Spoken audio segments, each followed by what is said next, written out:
Jangan lupa like, komen, share, dan subscribe. Salam, kembali berjumpa dengan saya dalam channel Iman Kristen Menjawab. Saya berharap dari channel ini saudara diberkati, semakin bertumbuh dan teguh dalam pengenalan akan Tuhan. Itu sebabnya saudara boleh jadi berkat bagi orang lain dengan cara membagikan video-video ini supaya orang lain juga diberkati dengan kebenaran yang sama. Hari ini kita akan belajar tentang satu hal yang unik bersamaan dengan apa yang sedang kita alami hari ini, yaitu masa di mana pandemi corona masih menjadi bahan perbincangan, masih menjadi situasi hidup kita. Pandemi yang melanda bangsa kita dan bangsa-bangsa di dunia, virus corona ini sangat mengguncang. Banyak orang yang dikorbankan olehnya, jumlah yang meninggal karena virus ini termasuk banyak. Kesehatan kita menjadi ancaman yang hebat, diguncang betul oleh adanya virus corona ini. Selain itu, dampak yang diakibatkan oleh virus ini bukan hanya dalam hal kesehatan, tetapi juga goncangan ekonomi menjadi sesuatu yang terjadi karena wabah ini terus menyebar. Banyak orang yang ekonominya menjadi kacau karena virus ini, usahanya menjadi anjlok, bahkan tidak sedikit orang yang keuangannya, usahanya hancur, penghasilannya langsung turun drastis. Ekonomi menjadi satu hal yang digoncang oleh penyebaran virus corona ini. Tetapi yang menarik saudara adalah bukan hanya soal ekonomi, tapi di tengah kegalauan banyak orang-orang mulai berpikir soal hari kiamat, soal akhir zaman. Perspektif teologianya, perspektif rohaninya menjadi tergoncang. Banyak orang yang berpikir bahwa ini sudah masanya, berakhirlah dunia ini. Belum lagi pemberitaan-pemberitaan oleh hamba-hamba Tuhan yang dengan berani menerka-nerka, dengan menggunakan tafsiran yang sangat liar bahwa ini sudah merupakan akhir zaman yang sesungguhnya. Muncul khotbah-khotbah yang menghubungkan akhir zaman dengan pandemi virus corona. Bahkan tidak sedikit yang berani berkata bahwa ini masa di mana antikristus itu mulai ada dan mulai berkuasa. Di bagian lain, kita sangat dikagetkan dengan tersebarnya video viral yang beberapa orang mencoba melakukan cocokologi, yaitu mencocok-cocokkan, ya, di mana huruf-huruf yang ada dalam kata corona itu dicarikan urutan keberapa dalam abjad yang ada, lalu dijumlahkan, maka kemudian muncullah angka 666, yang mana dalam Alkitab angka tersebut adalah angka yang merupakan bilangan daripada antikristus itu sendiri. Jadi kalau kita melihat keadaan ini, bukannya menghibur kita, tetapi malah menambah tekanan bagi kehidupan banyak orang, termasuk orang-orang yang di dalam Tuhan, orang-orang yang percaya. Banyak yang menjadi takut dan gentar oleh karena dikuasai oleh bayangan kiamat yang menakutkan dan mengerikan itu. Ada orang yang membaca kitab Wahyu karena di dalam kitab Wahyu dia membaca hal-hal yang dahsyat, yang mengerikan, yang akan menjadi warna daripada terjadinya akhir zaman kelak, terjadinya kiamat kelak. Jadi orang menjadi takut Bahkan orang-orang Kristen takut baca kitab Wahyu karena rasanya dia akan masuk ke sana. Jadi ini tafsir-tafsir yang menambah ketakutan. Dan ini terjadi karena kurangnya pemahaman akan akhir zaman itu sendiri. Tidak mengerti apa itu kiamat dan tidak memahami hubungan kiamat dengan orang-orang yang percaya dengan Tuhan. Apa keterkaitan akhir zaman itu dengan saudara dan saya yang namanya sudah tercatat dalam buku kehidupan? Jadi harus dimengerti bahwa kengerian kiamat dalam bahasa Alkitabnya itu sering disebut dengan istilah tribulasi. Dan tribulasi ini artinya adalah kesusahan besar dalam konteks kekristenan. Kengerian-kengerian akhir zaman itu dimengerti sebagai masa kesusahan besar.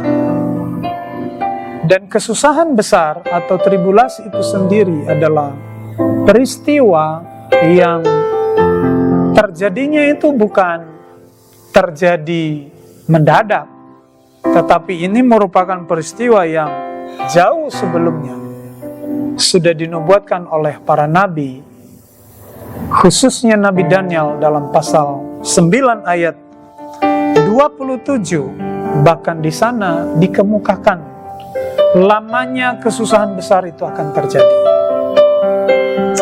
Jadi ini adalah bagian dari rancangan Allah, paketan rancangan Allah bagi umatnya, khususnya Israel, yang nanti kalau kita baca dalam Daniel pasal yang ke-9 ayat yang ke-27 dikatakan, raja itu akan membuat perjanjian itu menjadi berat bagi banyak orang selama 1 kali 7 masa. Pada pertengahan 7 masa itu ia akan menghentikan korban sembelihan dan korban santapan, dan di atas sayap kekejian akan datang yang membinasakan sampai pemusnahan yang telah ditetapkan menimpa yang membinasakan itu. Nanti saudara baca ayat ini mulai dari ayat 23 sampai ayatnya yang ke-27, maka Anda akan mengerti benang merah yang membuka pengertian kita bahwa ini sedang berbicara soal datangnya Antikristus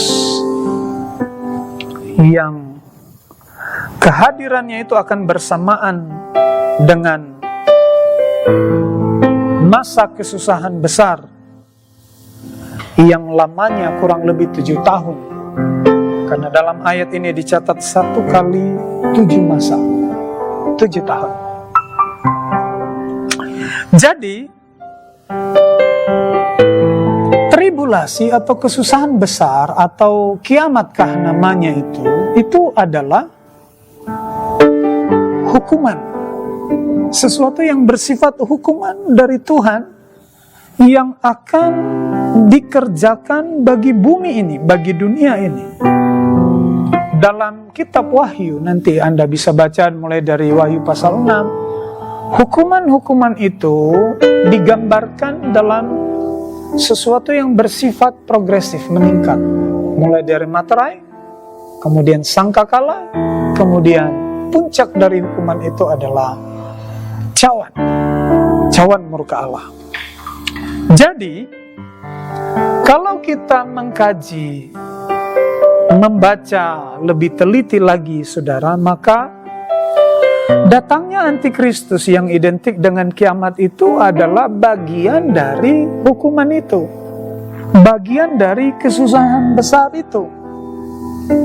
Anda nanti bisa baca dalam Wahyu pasal 6 ayat yang kedua, yaitu ketika materai pertama dibukakan, yang adalah bagian dari penghukuman itu, bagian dari kesusahan besar itu. Di sana dikemukakan soal rahasia datangnya Antikristus. Wahyu pasal 6 ayat 2 mengatakan, dan aku melihat sesungguhnya ada seekor kuda putih, dan orang yang menungganginya memegang sebuah panah, dan kepadanya dikaruniakan sebuah mahkota. Lalu ia maju sebagai pemenang untuk merebut kemenangan. Ini adalah penglihatan yang dibukakan kepada Rasul Yohanes soal datangnya Antikristus. Jangan salah melihat ayat ini, karena ada sebagian yang memandang ayat ini sebagai kedatangan Yesus kedua kali. Bukan, karena nanti dalam Wahyu 19 sampai Wahyu 21, di sana jelas akan ada kuda putih yang lain, yang senjatanya adalah pedang, berbeda dengan kuda putih yang ini, senjatanya adalah panah. Kemudian bermahkota banyak dengan kata Yunani diadema. Sedangkan mahkota raja yang pertama datang ini Stefanos. Ya, jadi mahkota kemenangan. Kalau diadema itu artinya mahkota kerajaan.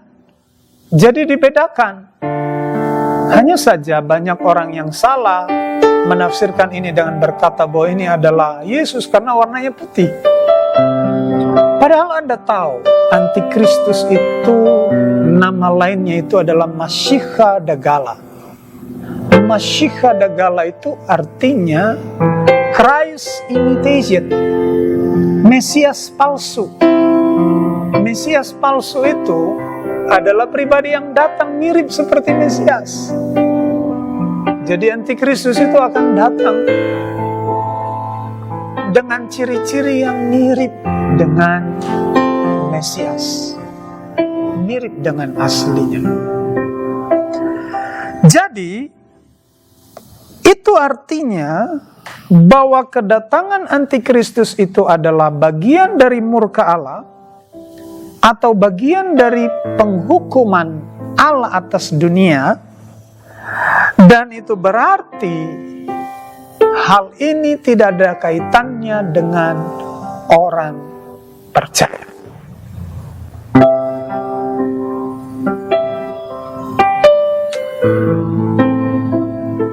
Kesusahan besar itu, atau tribulasi itu, atau kiamat itu, nama lainnya sering disebut dengan murka Tuhan.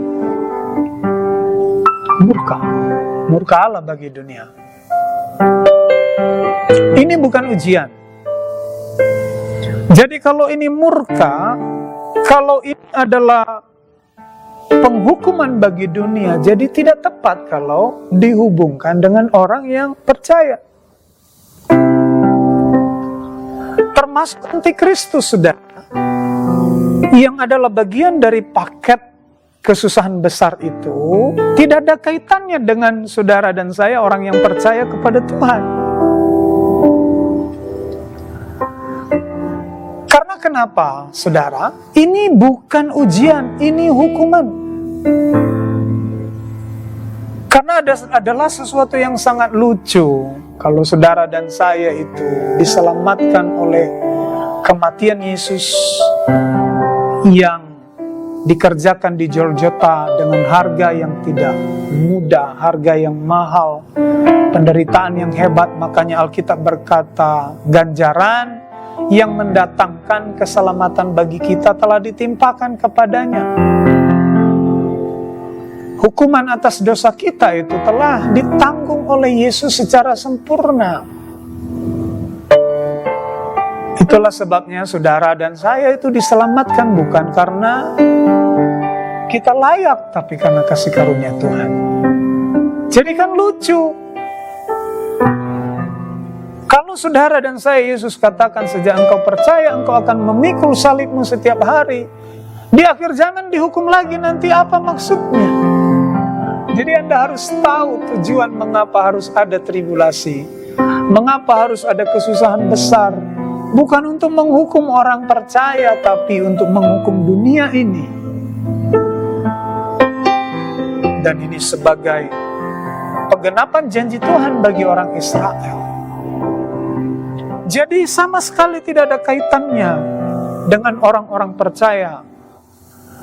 Itu sebabnya tepatlah kalau dalam 1 Tesalonika pasal 5 ayat yang ke-9, 1 Tesalonika pasal 5 ayat ke-9 dikatakan, karena Allah tidak menetapkan kita untuk ditimpa murka, tetapi untuk beroleh keselamatan oleh Yesus Kristus Tuhan kita. Jadi saudara dan saya yang ada di dalam Yesus itu ditetapkan, diselamatkan bukan untuk dimurkai. Tetapi Anda dan saya itu diselamatkan untuk pengharapan yang besar, kemuliaan yang besar. Jadi sekali lagi, umat Tuhan mari memahami apa kata Alkitab tentang akhir zaman dan kiamat. Kesusahan besar itu adalah hukuman, bukan ujian iman bagi orang percaya.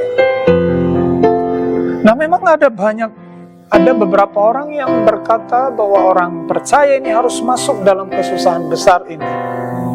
Karena melihat beberapa titik yang mirip dengan orang percaya, seperti para martir yang mati dalam penglihatan Rasul Yohanes itu.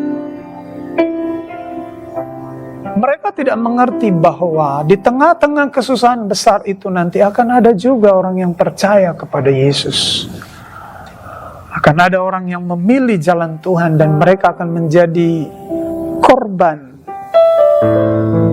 Orang-orang yang akan menjadi korban oleh antikristus itu sendiri. Jadi sebelum datangnya antikristus, maka saudara dan saya akan diangkat kalau masih hidup, dan akan dibangkitkan kalau sudah mati. Gambaran ini saudara bisa baca dalam 1 Tesalonika pasal 4. Ya, 1 Tesalonika pasal 4 ayat 16 sampai 17 dikatakan, sebab pada waktu tanda diberi, yaitu pada waktu penghulu malaikat berseru dan sangkakala Allah berbunyi, maka Tuhan sendiri akan turun dari sorga, dan mereka yang mati dalam Kristus akan lebih dahulu bangkit. Sesudah itu kita yang hidup, yang masih tinggal, akan diangkat bersama-sama dengan mereka dalam awan menyongsong Tuhan di angkasa. Demikianlah kita akan selama-lamanya bersama-sama dengan Tuhan. Jadi sebelum antikristus datang, sebelum kesusahan besar itu terjadi, saudara dan saya diangkat dan dibangkitkan oleh Tuhan.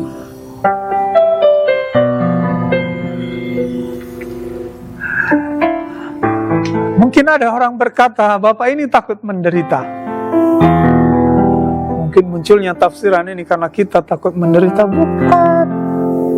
Bukan takut menderita, tetapi ini adalah rancangan Tuhan, rencana Tuhan. Sebab bagaimana mungkin Tuhan menebus saudara dengan penderitaan yang hebat, lalu yang ditebus ini dihukum lagi, kan itu aneh namanya.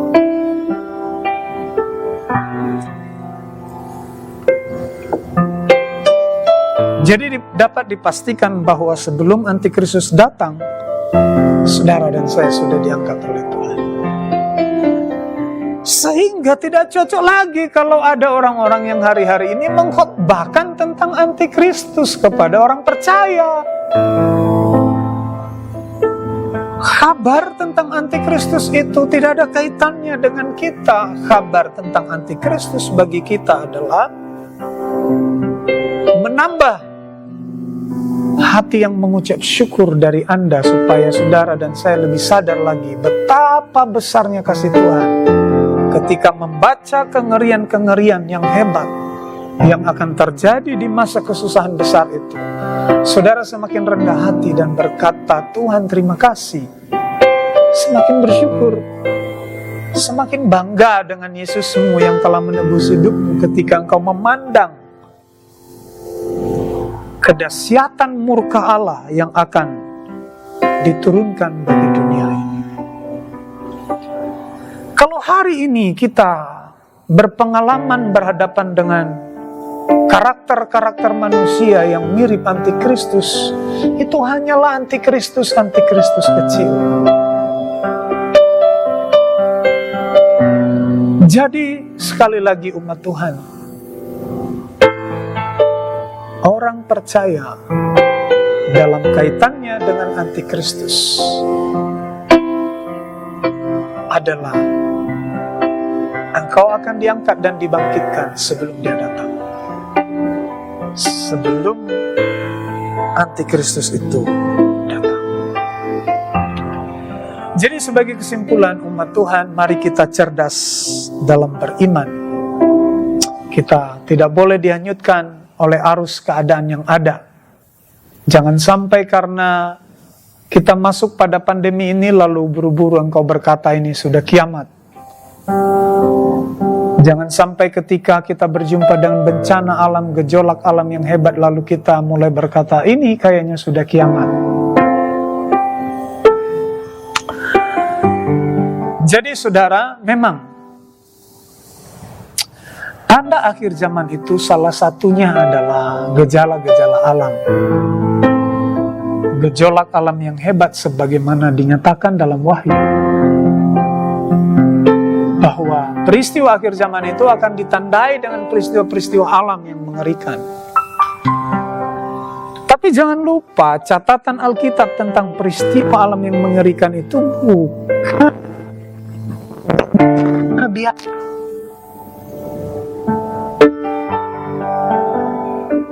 Tetapi bencana yang sifatnya belum pernah terjadi. Dan sifatnya global. Jadi kalau hari ini ada gempa bumi 9, skala Richter, jangan buru-buru bilang itu kiamat, karena bisa jadi sebelum peristiwa gempa seperti itu udah dulu pernah terjadi gempa yang hebat, lebih besar dari itu. Ketika terjadi tsunami lalu engkau berkata sudah kiamat ini, dulu juga pernah terjadi tsunami, bahkan mungkin lebih dahsyat dari yang kita alami hari ini. Tapi kedahsyatan alam, bencana alam yang terjadi di masa akhir itu adalah belum pernah terjadi. Belum pernah terjadi, catat baik-baik. Dan sifatnya itu adalah global. Kalau hari ini ada tanda-tanda yang menyerupainya, itu hanyalah alarm bagi kita. Itu hanya peringatan-peringatan bagi kita untuk membuat kita lebih berjaga-jaga dan lebih berhati-hati. Jadi, kalaupun ada gejala alam itu, sifatnya itu belum pernah terjadi. Dan satu lagi, kalaupun itu terjadi, Anda dan saya sudah bersama dengan Yesus dalam kemuliaan. Kesusahan besar itu bukan pengalaman kita, tapi kesusahan besar itu adalah tontonan yang membuat Anda semakin bersyukur kepada Tuhan, semakin punya rasa hormat akan pengorbanan Yesus yang ada di atas kayu salib, dan tidak mudah engkau menjual imanmu hanya karena harta, kedudukan, pasangan hidup. Engkau memandang imanmu di dalam Yesus lebih berarti dari segalanya. Jadi kalau bagi orang lain berita kiamat itu adalah berita yang mengerikan dan menakutkan, bagi orang Kristen berita kiamat adalah kemuliaan yang sempurna. Karena di sana waktunya engkau berjumpa dengan Sang Juru Selamat dalam kemuliaan. Alkitab mencatat kita akan bersama-sama dengan Dia, melayani bersama dengan Dia sampai selama-lamanya. Jadi saudara terkasih dalam Tuhan, mari kita masuk pada keadaan baru ini tidak dengan ketakutan, tapi kita masuk dengan iman yang teguh. Jangan mudah disesatkan oleh berita-berita murahan, tafsiran-tafsiran liar, oleh orang-orang yang membaca Alkitab setengah, yang tidak melihat Alkitab secara keseluruhan. Tetap jalani hidup baru ini dengan protokol yang ada, pakai masker, cuci tangan, jaga kebersihan, dan jaga jarak dengan orang lain. Mari kita percaya dengan Alkitab dari apa yang manusia katakan.